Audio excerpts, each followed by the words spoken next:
Hello बच्चों, good evening. कैसे हैं आप लोग? आज नेक्स्ट क्वेश्चन हम लोग डिस्कस करेंगे। ठीक है, कल जो है हम लोगों ने जो क्वेश्चन किए थे ट्रिग्नोमेट्रिक इक्वेशन के, तो उसी में 2 क्वेश्चन बचे हुए थे जुलाई शिफ्ट के। ठीक है, तो आज उन दोनों को डिस्कस कर लेते हैं। ठीक है, तो आप एक बार फिर से कॉपी पेन लेके बैठना और इनको पहले ट्राई करना। ठीक है, तो क्वेश्चन क्या है? If the sum of the solution of the system of equation, मतलब 2 इक्वेशन दिया है एंड से कनेक्टेड हैं दोनों, 2 sin square theta minus cos 2 theta is equal to 0। And दूसरी इक्वेशन है 2 cos स्क्वायर थीटा और plus 3 sin theta is equal to 0। ठीक है, इस तरीके से 2 इक्वेशन दे रखी। तो इनका जो सम ऑफ सॉल्यूशन है वो क्या है? के पाई, और वो किस इंटरवल में है? 0 से 2 पाई। ये बात ध्यान देने वाली है। ठीक है, वो हम वही सॉल्यूशन की बात करेंगे जो 0 से 2 पाई है। ठीक, ओके। तो इनको सॉल्व करो। तो इसको कैसे सॉल्व करोगे? बहुत आसान सा क्वेश्चन है। मैंने तुम्हें क्या बताया था? 2 बातें हैं, दोनों बातों का यहाँ पर यूज़ कर सकते हो। ट्रिग्नोमेट्री में 2 बातें बताई थी हमने कि सेम टाइप के एंगल कन्वर्ट कर लिया करो। तो ये 2 थीटा है तो इसको भी थीटा कर लो क्योंकि यहाँ पर थीटा है। या एक बात और बताई थी कि कम से कम ट्रिग्नोमेट्रिक रेशियो हो। ठीक है, तो यहाँ पर साइन है और यहाँ पर कॉस है, तो इस कॉस को भी साइन में कन्वर्ट कर लो। तो इस काम से भी वही होगा जो पहले वाले से होगा। तो 2 sin square theta minus cos 2 theta को साइन में कन्वर्ट कर लेंगे तो इसका फार्मूला होता है 1 minus 2 sin square theta. This is equal to क्या हो जाएगा? 0। ठीक है, अब यहाँ से क्या बन जाएगा? 2 sin स्क्वायर थीटा और प्लस 2 sin स्क्वायर थीटा, तो ये कितना हो जाएगा? 4 sin स्क्वायर थीटा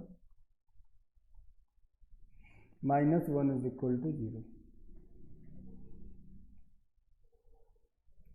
तो यहाँ से साइन स्क्वायर थीटा की वैल्यू क्या आ जाएगी? 1/4। तो sine theta is equal to plus minus half. ठीक है, तो यहाँ पे हमें क्या बताना है? इसके सॉल्यूशन बताने हैं। तो थीटा इज इक्वल टू, एक तो क्या आ जाएगा? π/6। Sine theta is equal to 1/2, तो थीटा क्या हो जाएगा? π/6। एक क्या हो जाएगा? पाई माइनस π/6 सेकेंड क्वाड्रेंट में 5π/6, और एक थर्ड क्वाड्रेंट में हो जाएगा 7π/6 पाई प्लस π/6, और फोर्थ क्वाड्रेंट में क्या हो जाएगा? 2 पाई माइनस थीटा, तो वो कितना हो जाएगा? 11π/6। ठीक है, हमको क्या बताना है? 0 से 2 पाई। ठीक है, ओके। अब इधर देखते हैं। तो यहाँ पर वही काम, यहाँ कॉस स्क्वायर है, यहाँ साइन है, तो कॉस स्क्वायर को साइन में कन्वर्ट कर लो। तो 2 times 1 minus sine square theta plus 3 sine theta this is equal to 0। तो यहाँ से क्या आ जाएगा? Minus 2 sine square theta plus 3 sine theta और प्लस 2 इज इक्वल टू 0। यहाँ माइनस से मल्टीप्लाई कर दो तो 2 साइन स्क्वायर थीटा और minus 3 sine theta minus 2 this is equal to 0। इसके फैक्टर कर लो तो 2 sine square theta minus 4 sine theta plus sine theta this is minus 2 is equal to 0। तो यहाँ से 2 साइन थीटा कॉमन ले लेंगे तो क्या आ जाएगा? साइन थीटा माइनस 2, और यहाँ से प्लस 1 ले लेंगे तो sine theta minus 2 is equal to 0। तो यहाँ से आप देख पा रहे हैं कि साइन थीटा की वैल्यू क्या आ जाएगी? एक आ जाएगी माइनस हाफ और एक आ जाएगी 2। ठीक है, ये जो दोनों इक्वेशन है ये एंड से कनेक्टेड है, तो दोनों का क्या करेंगे? इंटरसेक्शन। तो पहली बात तो साइन थीटा की वैल्यू 2 इज नॉट पॉसिबल, तो ये तो लेंगे ही नहीं। साइन थीटा की वैल्यू माइनस हाफ, तो एक तो ले लेंगे थर्ड क्वाड्रेंट में, है ना। तो थीटा इज इक्वल टू यहाँ से क्या आ जाएगा? एक 7π/6 और एक क्या आ जाएगा? 11π/6 फोर्थ क्वाड्रेंट में। दोनों एंड से कनेक्टेड हैं तो इसलिए क्या करेंगे? दोनों का इंटरसेक्शन ले लेंगे। तो इंटरसेक्शन में देखो दोनों में जो कॉमन सोल्यूशन है वो क्या है? 7π/6 एंड 11π/6। ठीक है, अब हमसे पूछा क्या है? सम ऑफ द सोल्यूशन, तो इनका सम कर दो, सोल्यूशन का आपने सम कर दो, तो कितना आ जाएगा 18 pi by 6 which is equal to 3 pi. ठीक है, ये दिस इज इक्वल टू के पाई, ऐसा गिवन है। ठीक है, के पाई के बराबर गिवन है, तो यहाँ से हमारे पास के की वैल्यू क्या आ गई 3, तो ये हमारा आंसर। तो ये एक इजी सा क्वेश्चन था।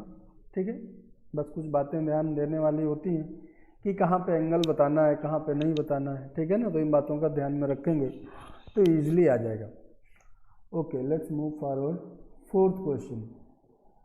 फोर्थ क्वेश्चन क्या है, इसमें भी उसने बोल रखा है कि थीटा क्या है 0 से पाई, और एक इक्वेशन है 7 cos square theta -3 sin square theta और -2 cos 2 theta is equal to 2। इसको सॉल्व करना है। फिर then sum of the roots of all the equation of this करके कुछ दिया हुआ है। ठीक है, तो उस पर बाद में बात करेंगे, पहले तो इसको सॉल्व करें। तो क्या करें, कॉस को साइन में कन्वर्ट कर लें, तो कॉस स्क्वायर थीटा को क्या लिख सकते हैं 1 माइनस साइन स्क्वायर थीटा। इसको भी करना पड़ेगा, दोनों को करना पड़ेगा साइन में, या तो क्या करो इसको कॉस में कन्वर्ट कर लो। फिर प्रॉब्लम क्या आएगी कि एंगल यहाँ 2 थीटा है तो यहाँ पर भी 2 थीटा करना पड़ेगा। ठीक है, या इसको 2 cos स्क्वायर थीटा -1 का फार्मूला लगा। ठीक है, किसी भी तरीके से कर लो, कई तरीके से कर सकते हो, या तो ऐसे करो, इससे एक 3 cos स्क्वायर थीटा अलग करके इसके साथ लिख लो, और पूरे में एंगल क्या कर लो cos 2 थीटा। तो इससे 3 cos स्क्वायर थीटा अलग करेंगे तो यहाँ पर क्या बचेगा 4 cos स्क्वायर थीटा, और यहाँ क्या बचेगा 3 cos square theta -3 sin square theta -2 cos 2 theta this is equal to 2। ठीक है, तो देखो ये 3 cos square theta minus sine square theta क्या बन जाएगा 3 cos 2 थीटा, तो 4 cos square theta plus 3 cos 2 theta -2 cos 2 theta this is equal to 2। तो यहाँ से क्या आ जाएगा, अब यहाँ पर cos 2 थीटा हो गया तो इसको भी cos 2 थीटा में कन्वर्ट कर लो, तो cos स्क्वायर थीटा की जगह हम क्या लिख सकते हैं, क्या लिख सकते हैं 1 प्लस cos 2 थीटा बाई 2। ठीक है, plus cos 2 theta this is equal to 2। ठीक है, ये इससे काट देंगे तो ये 2 हो जाएगा, तो 2 प्लस 1 प्लस cos 2 थीटा, तो 2 cos theta plus 2 cos 2 theta, ये कितना हो जाएगा, sorry 2 cos 2 theta plus cos 2 theta, तो 3 cos 2 थीटा हो जाएगा। और यहाँ से 2 और 2 ये तो 0 ही हो जाएगा। ठीक है, तो 3 cos 2 theta is equal to 0 ही आ जाएगा। ठीक,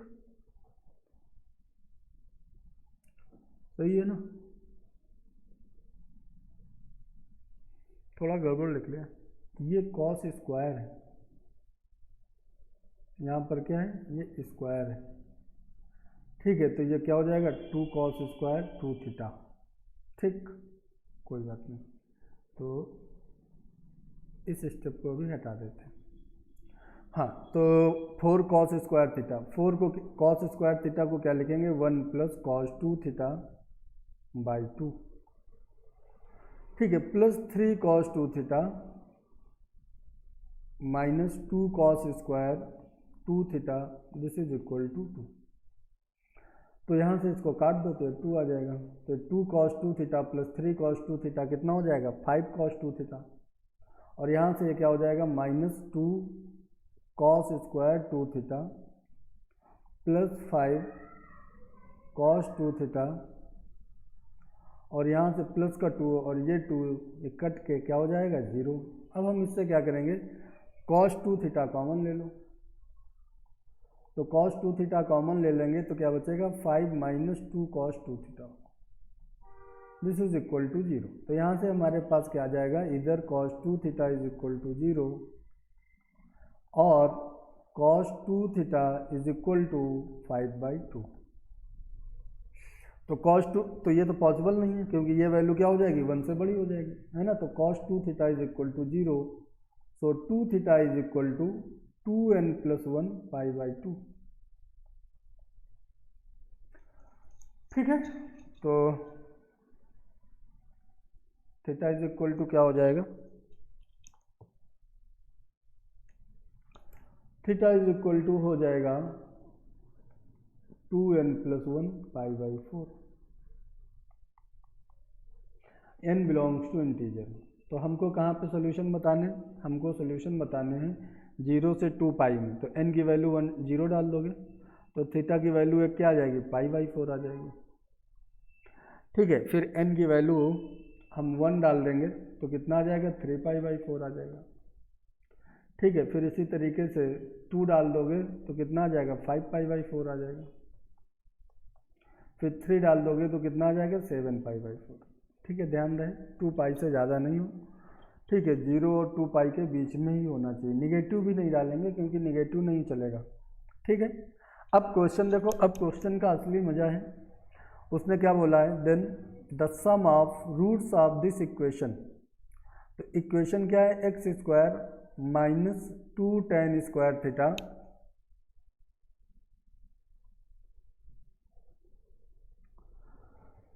x²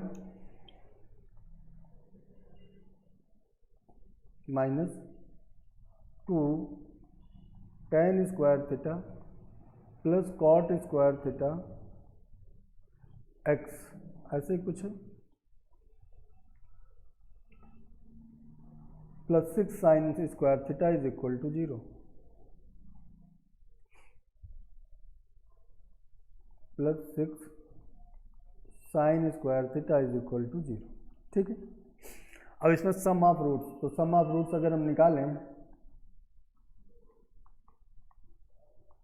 तो सम ऑफ रूट्स क्या हो जाएंगे, -b/a। तो 2 times tan square theta plus cot square theta upon a, ये 1 हो जाएगा। ठीक है, अब उसने क्या बोला है, अब सम बोला है, सम बोला है।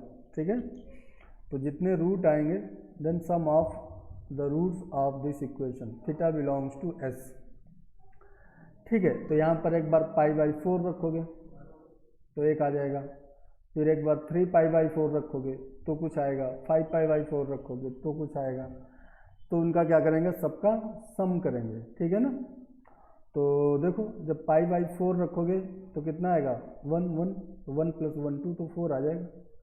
इसी तरीके जब 3π/4 रखोगे तब भी ये 1 और ये भी 1, क्यों, क्योंकि यहाँ पर देखो स्क्वायर भी है ना, तो तब भी ये 1 + 1 2, तो 2 × 2 फिर से 4, फिर से 4, इसी तरीके फिर से 4, तो कितना आ जाएगा, 16। ठीक है, तो इस तरीके से ये क्वेश्चन सॉल्व हो गया। ठीक है ना, मतलब क्वेश्चन ऐसा कुछ नहीं था, सॉल्व कर सकते हो आप लोग। तो ये जुलाई शिफ्ट के ट्रिग्नोमेट्रिक रेशियो एंड आइडेंटिटी और ट्रिग्नोमेट्रिक इक्वेशन दोनों के क्वेश्चन हो गए। ठीक है ना, तो इनको जो है नोट कर लेना और आगे प्रैक्टिस करते रहना, समझ में आया होगा आपको। ठीक है, थैंक यू।